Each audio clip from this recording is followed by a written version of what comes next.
Greetings! Sunshine the God is here with a message.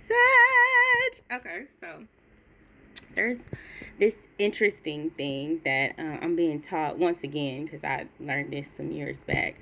But a lot of times, the opinions that people hold about like general groups of people are for them to hold for their own karma. So I'll give you an example. My husband, or ex-husband, whatever we calling him today, used to like chronically cheat in the relationship, but I was determined, I am not gonna violate my marriage vows. I made these vows to God, and this man can do whatever he wants to do, but I'm gonna honor the vows that I made to God. Like, that was my absolute resolve. I was a very devout Christian at the time, and I felt like this was my one opportunity to get it right. I had already, gotten pregnant out of wedlock a few times. And so I was like, my marriage though is gonna be sacred. I'm gonna, honor it or whatever.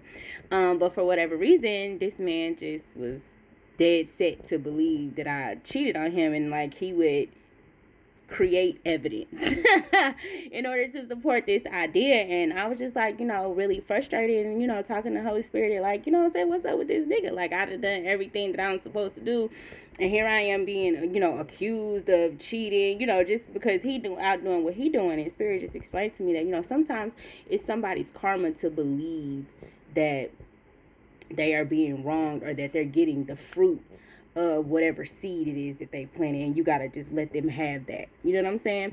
Sometimes people are gonna believe things about you that aren't true, and it's just for them to believe that, right? I think about, like, some people make generalizations about certain astrological signs or groups of people. Black people are this way, white people are this way, Sagittariuses are this way, Capricorns are this way.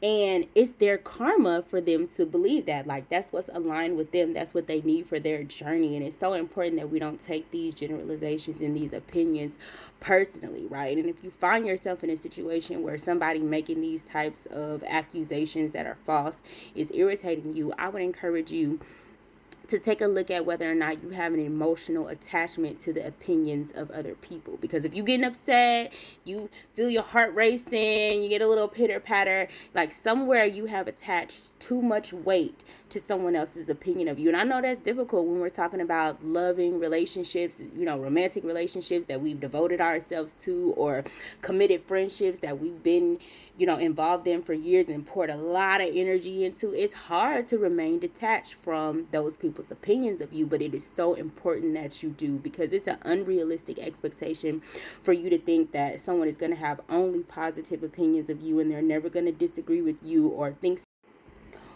something of you that isn't aligned with your true character. Sometimes it's just for people to believe what they believe, and that's their own karma and what they need for their journey. And you have to allow people the space in order to learn and grow and evolve in their own time without taking those things personally. So the next time somebody makes a generalization or says something about you that's not true, or holds a belief about you, or expresses that belief to others, or any of those things, and you start to feel away, spend some time with yourself. Use whatever practices that you may be familiar with in order to detach your emotions from that person's opinion, and realize that this person can think that, and it means absolutely nothing about you.